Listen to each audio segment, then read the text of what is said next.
Hello iChurchers, it's Dan Morrell here back with another tutorial on editing your iChurch site. Today is the second part of looking at widgets. If you haven't watched the first part of widgets yet, then please do that before continuing with this video, as this will assume knowledge of that video. Because today we're mainly just looking at the specifics of custom widget areas. Now, the main application I can recommend you use custom widget areas for is to put them in your footer.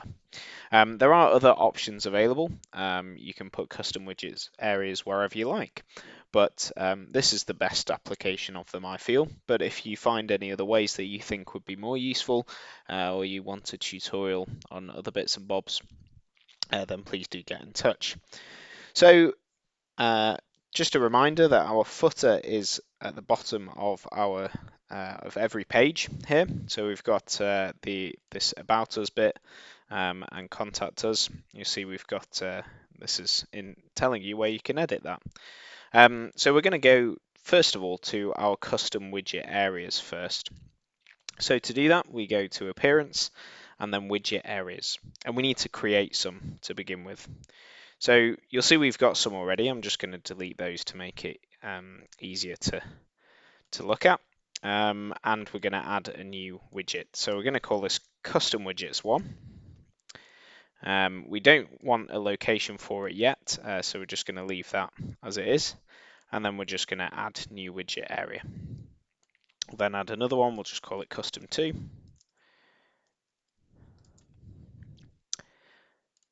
And then we'll add a custom 3. Again, you can add as many as you like. This is just a demonstration. Just call it custom widgets 3. There we go. So we've added our custom widget areas now, and we can see these have appeared in our widgets section. We've got custom widgets 1, 2, and 3. We talked in the last widgets tutorial about adding widgets and how we can drag them over to our relevant section. So in the same way, we can just drag whatever widget we like into our custom widgets area. So let's say we just wanted categories in there. So we'll add that to custom 1, and we'll just label that categories. Let's say we had a MailChimp.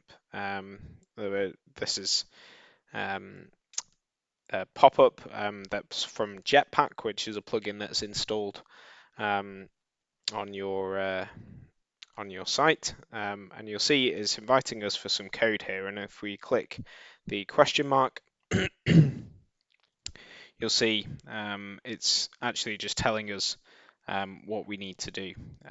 So we create our form in MailChimp first, which obviously we won't be going through today, and then you can just you can customize the pop-up, and then you can copy the code in a little bit further down. So this is the code that goes in to here. If you wish, I can do a tutorial on that, on the exact process of doing that. If you use MailChimp, or if you don't use MailChimp, then it's a good way of getting in touch with people and sending out newsletters and the like. But you don't have to. I'm going to remove that. We won't use MailChimp today. But let's say we wanted to display some Instagram posts, and we'll just press done for now. Obviously, you would be configuring that and ensuring that it's all correct. And let's say in the third widget area, all we wanted was, say, a navigation menu. So the good thing about widgets is that they are what's called responsive, or for want of a better word, they're dynamic. That means that whenever these things change, so whenever we add a new category, for example, the widget will update automatically, so we don't have to change that. Similarly, of course, when we make a new Instagram post, that will appear automatically on the widget. When we make changes to our menu, that will automatically update in this widget.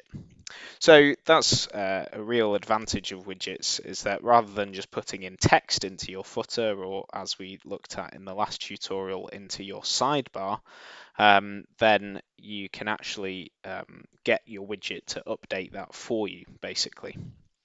So we've added in one widget into each of the custom widget areas. Of course, you can add more than one if you'd like. And that's made no changes to our site yet, because we haven't set a location for where these widgets are going to go.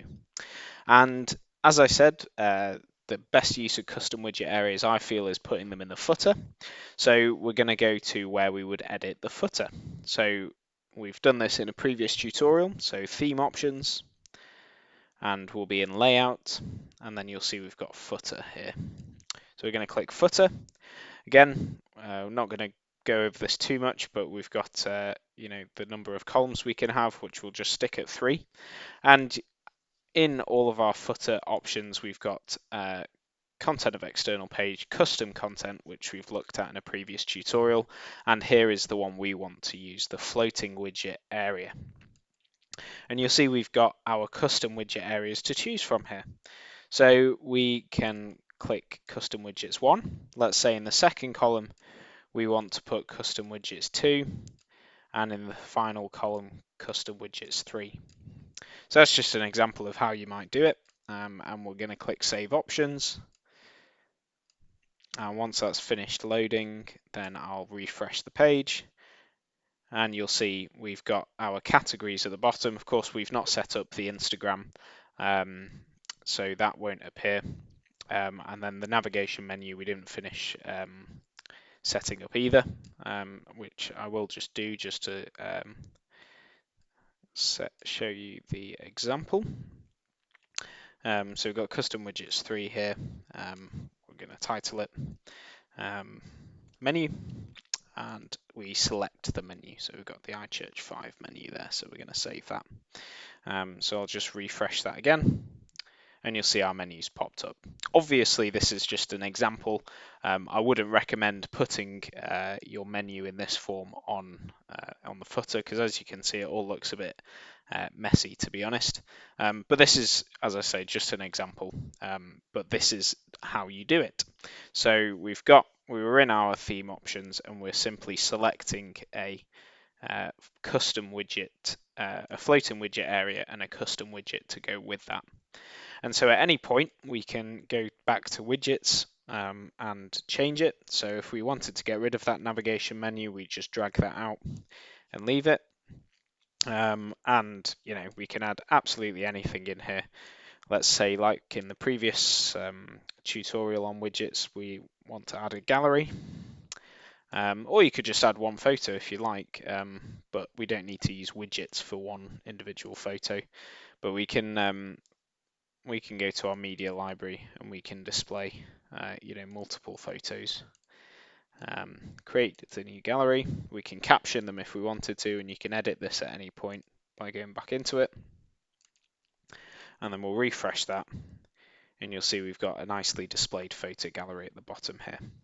So that's just a brief example of what we could do. As always, do have a play about, do have a go, choosing what widgets work for you. There will be more widgets available if you install certain plugins, and we'll be looking at plugins on a tutorial later down the line. Not individual and specific plugins, but the concept of installing a plugin. And so they will often come with widgets as well. So you could add those in. So just an example of what you could add in, but mainly looking at the process of adding widgets into certain areas. So that's the end of this tutorial. As always, if you've got any questions, please do get in touch. iChurch@urc.org.uk or www.interactivechurch.org.uk. And speak to you very soon. Bye.